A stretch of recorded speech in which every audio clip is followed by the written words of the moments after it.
네, 안녕하세요. 이번 영상에서는 구매 관리에 대한 얘기입니다. 근데 너무 심플한 내용이에요. 매뉴얼을 꼭 만들라는 의미로 영상을 찍고 있는 거고요. 굉장히 짧게 끝내려고 합니다. 매뉴얼이 중요한 거는 많이들 알고 계신 분도 있을 거고, 아직 그 왜 필요한지 체감을 못 하시는 분도 있을 수가 있어요.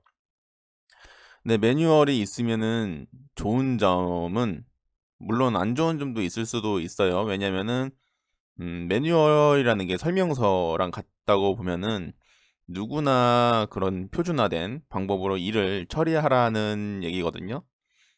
근데 이게 어떻게 보면은 업무를 많이 숙달이 돼서 요령이 생겨서 더 빠르게 처리할 수가 있고 더 효율적으로 처리할 수 있는 방법도 물론 있을 수가 있습니다. 근데 매뉴얼이 있으면 좋은 점은 뭐냐면은 새로운 직원들이 들어왔을 때 업무를 좀 더 빠르게 배울 수 있고 업무를 좀 더 쉽게 이해할 수가 있어요. 그리고 어, 그 주 담당자가 부재시에도 대체 인력이 업무를 커버할 수도 있고 휴가 기간에도 대신 봐줄 수도 있고 그런 부분들이 생기는 거거든요. 근데 매뉴얼이 안 되어 있으면은 그런 역할을 누가 대신 해주기가 힘들고 업무를 배우고 뭐 그런 게 좀 어렵죠. 이러다 보니까 문제가 생기는 게 뭐냐면은 새로운 직원들이 왔을 때 방치를 하는 경우가 많아요, 보통. 약간 중소기업, 뭐 소기업 이런 데서는 그런 직원들을 방치를 할 게 아니라 매뉴얼이 잘 되어 있으면은 그런 자료를 참고해서 학습을 하게 하면 되는 거죠. 그리고 실제로 업무를 들어갔을 때 보다 이제 가르쳐 주기도 좀 수월해지고 그런 부분들이 생기니까 기존에 이제 오래 일하셨던 분들은 이러한 부분들을 꼭 생각하시고 매뉴얼 작업이 쉽지가 않으실 거예요. 귀찮고 나는 이미 다 알고 있는데 왜 해야 되지라는 생각을 많이들 하시는데 자기가 없을 때 뭐 대신할 수 있는 사람도 필요할 것이고 그리고 나도 이제 후임자한테 내 일을 줄이고 좀 쉽게 시키려고 하면은 그런 매뉴얼이나 설명 같은 자료가 필요하니까 그런 점들을 숙지하셔서 만드는 게 저는 중요하다고 생각을 합니다.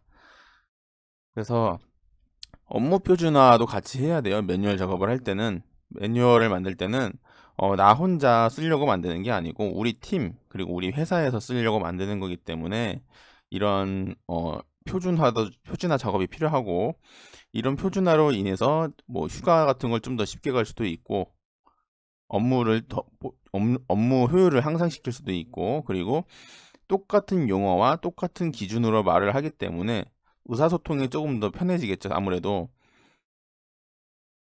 똑같은 그 사물을 가지고 여러 사람들이 다양한 이름으로 부르게 된다고 하면은 한 명이라도 그 의미를 모르게 되고 이제 실수도 발생할 수 있고 그렇게 되면은 이제 뭐 생산 실수나 뭐 발주 실수 이런 게 발생할 수가 있기 때문에 이런 표준화 작업도 같이 일어나야 됩니다. 그 점을 항상 염두에 두시고 표준화 그리고 매뉴얼 작업을 해야 되고요. 그래서 이런 식으로 자신들이 어떤 업무들을 하는지 리스트를 만들어서 이걸 하나로 취합을 해보세요. 그 다음에 그 취합된 자료를 가지고 어떤 식으로 이제 업무를 표준화하고 업무를 나눌 수 있을지도 한번 계산을 해보시면은 참 좋고요. 그리고 이런 건 이제 조금 더 디테일하게 내려가면은 뭐 예를 들어서 발주 중에도 수요 예측이라고 제가 쓰긴 했지만 단순하게 뭐 공용 부품 발주 뭐 매뉴얼 뭐 이런 식으로 해가지고 쓸 수도 있는 것이고 더 깊게 들어가면은 이 업무는 뭐 1년에 한 번, 뭐 분기마다 한 번, 월마다 한 번, 매일 하는 업무 이런 식으로 다 쪼개는 거죠. 그렇게 함으로써 팀장이나 경영진들은 직원들이 어떤 업무를 얼마나 많이 하고 있는지도 알 수도 있는 것이고 근데 그런 것들은 하나도 안 돼 있는 상태로 이제 뭐 그 임원분들한테 저 일 많이 하고 있습니다 해봐야 아무 소용도 없으니까 이런 작업들을 통해서 객관적인 지표를 좀 만들 필요도 있고요. 하다 보면은 분명히 업무도 약간 그 분배가 잘 안 되어 있는 경우도 많아요. 어느 한 명한테 치중되어 있다던가, 누구는 굉장히 빈틈이 많다던가, 이런 식으로 이런 작업들을 통해서 업무 배분도 조율할 필요가 있는 거죠. 그래서 이런 작업들을 해야 되고요. 뭐 이런 거는 이제 더 양식들이 많이 있어요. 양식들까지는 이제 제가 소개는 안 할 건데, 그런 양식을 찾아볼 때는 뭐 검색할 때 뭐 무슨 업무 매뉴얼 아니면은 이런 게 좀 잘 되어 있는 게 ISO 작업이잖아요. 그럼 ISO 뭐 참고 양식, 뭐 중소기업 업무 표준화 뭐 이런 식으로 검색을 하면 많이 나올 거예요.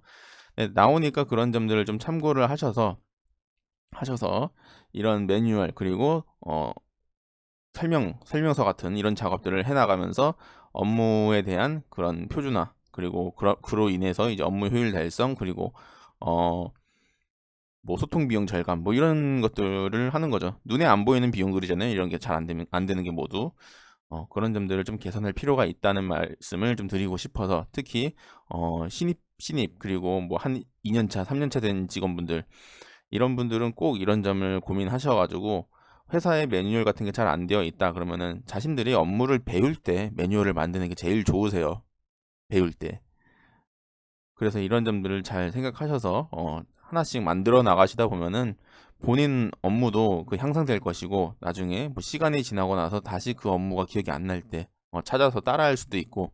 그러니까 꼭 어, 나쁘게 볼 게 아니고, 이런 건 귀찮게 볼 게 아니고 꼭 필요한 작업이다라고 생각을 하시고, 만약에 이 영상을 좀 나이 있으신 팀장님들이 보고 계시다고 하면은 그 부서에 이런 게 잘 구비가 안 되어 있으면은 이런 작업도 추진해 보시는 것도 참 좋을 거라고 저는 생각을 합니다. 보통 이제 직원을 휴가를 못 보내는 게 그 직원이 빔으로써 공백이 생기니까 그게 불안해서 안 보내는 경우가 저는 많다고 생각을 해요.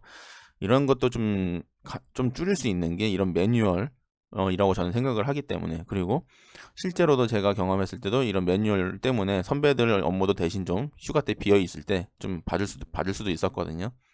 그러니까 이런 점들 참고하셔서 한 번쯤 생각을 해보시고, 이게 맞다고 생각하시거나 이게 필요하다고 생각하시면 한번 추진해 보시는 게 저는 굉장히 좋다고 생각을 합니다. 네, 이번 영상은 여기까지고요. 네, 봐주셔서 감사합니다.